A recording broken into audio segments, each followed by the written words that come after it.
I have revealed this, I think, only once before, and they're like peeling clothes off of me, and I'm like, please say we got it. But getting into The Office now, if that's okay with you, the incident that happened. Yeah, it was a one take thing, right? Because I saw. I think it was in your Chili quotes from your Chili book. Okay. You said that they only had like 3 rounds of carpeting or something like that. Yeah. But you could maybe walk me through it further. So yeah, I mean, there was one of the most rehearsed scenes because of the ramifications of what was going to happen.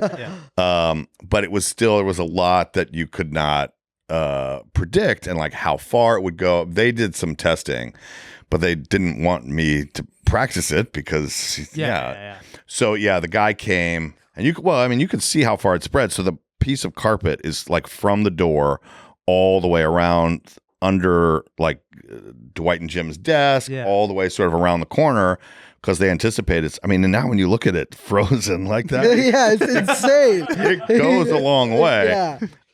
This was done at the end of a day, by the way. They had plenty of time to clean up. And I mean, the joke I always make, which is totally true, they had, I had like 7 outfits. They had 3 giant pieces of carpet. They had, all of the stuff to be able to do it. But I don't think anyone realized like they needed a new me. Like I was like, my hands were stained and oh damn. Like, I mean, it was intense. So thankfully, we got it all done. And I remember they had set up, which they didn't have very often, but like a way that they could watch it like right after, like loop back and make sure it was all good. To see if they got it. And I was standing there and they're like peeling clothes off of me. And I'm like, please say we got it. Please say we got it. Yeah. Was that like a legit chili recipe, or did they just make some combo of There was some chili in there. Yes, that was chili. Oh, wow. Okay. Yeah. I thought I have revealed this, I think, only once before. So when you think about it, it's very obvious. Yeah.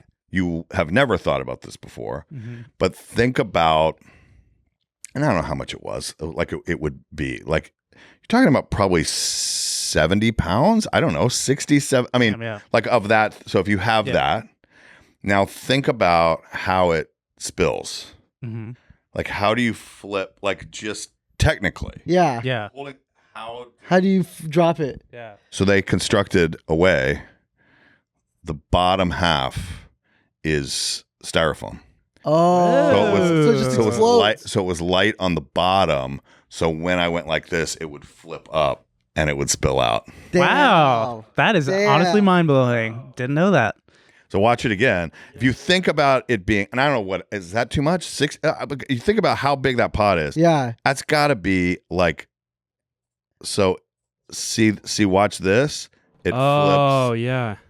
But if the whole thing, just if the weight was going straight down, it would just drop. Yes. It's not going to go that way. Got it. Do you get what I'm saying? Yeah. So the styrofoam's in that right now? Correct. Wow. Crazy. That is mind blowing. Yeah. Yes. That's really cool. Wow. I never knew that, obviously. Yeah, there you go. Hell yeah. Yeah. Very nice. And to be honest, I've obviously watched The Office before, but I tried rewatching for this big day today. Okay. And I realized I was watching the Peacock extended cut version. Okay. So it took a lot longer.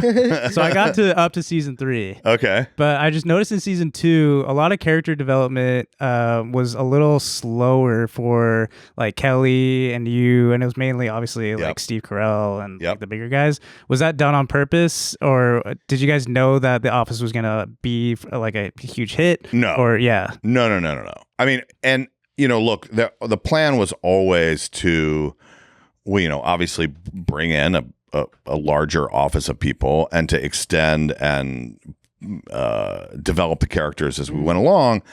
But there was the British version of The Office. And so there was a handful of us, and my character included, that came from a character there. So they all sort of started there. Yeah. I mean, even if you look at Michael Scott, Steve Carell's character, came from Ricky Gervais. When you go toward the end, they're two very different beasts. Like, you know, I always say, like, they did 12 episodes over there because there was nothing to be done but for him to be fired, like, or him not to work there anymore, right? But so stuff like finding more redeeming qualities, likable.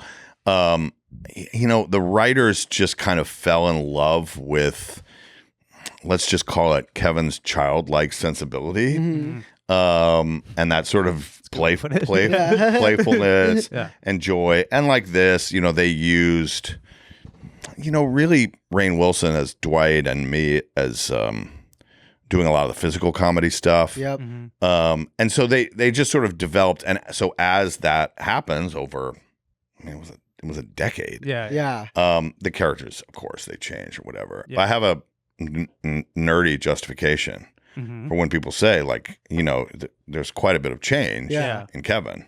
Do you want to hear it? Yeah, I'm down. Okay. So there's a camera crew that's filming the employees at Dunder Mifflin. So my justification for Kevin's becoming more childlike and different is that when the camera showed up, he was very, very shy of the cameraman, and then over a year, he started going out to beers with them and feeling more comfortable around them. Poor Richard. And so poor Richard, the bog. So more of his true personality came That's out. awesome. I was gonna say, because Kevin really is like very soft spoken at like the first couple seasons. But as obviously what you were saying, as the seasons go on. It is. It's so funny though. It's almost like, I mean, this is not intentional. Again, it's like what the writers fell in love with. But the very first moment, because people ask me like what I borrowed from the set and never returned. But one of the things was a giant pencil that sat on my desk for the 10 years. And the reason why is when the cameras first come and Michael is introducing all the characters, he says something like, I should look it up because I never get the quote, I'm sure, right? But he says something like, Kevin, he's not that great of an accountant, but he's a great entertainer. And I'm sitting there with this giant pencil, which is actually a piggy bank, like thick, like thicker than this, the pencil. And I'm pretending to write and looking over at Oscar to see if he'll laugh, which in a way is sort of out of character in a way to how I was in the beginning. Like that sort of like glint in the eye. Am I going to get him to laugh or whatever? So, you know, there was stuff that was there. Yeah. I mean, 10 years, do you ever look back at some, like, when you rewatch the show at all, do you even remember the days that you were filming? Like, when I go back, I went back and watched it. I don't know. Maybe it's been now a year, but I went back and watched it through, and it's watching the episodes makes me think back to those places. And usually it's something like particularly funny that happened off screen, or like miserable shooting conditions, or, you know, like something like that. Like the episode, and this was really early on, where Ryan starts the fire in the toaster oven. So there's the fire, not the fake fire drill, but when he starts it and we're all out, and the episode essentially takes place with us in the parking lot. It was, we knew it would air in like fall time in Scranton. So we have like jackets on and stuff, and it's like 114 degrees in the valley. Shit, it actually looks so cold. And it was so miserable. Like, it felt like my shoes. Oh, did I lie? Or are people not wearing jackets? Well, I mean, your outfit looks too hot anyway. Well, I guess I was wearing a jacket. It was like, it felt like my shoes were melting on the parking lot. Oh, damn. Yeah. So like, I'll think of things like that. Whatever.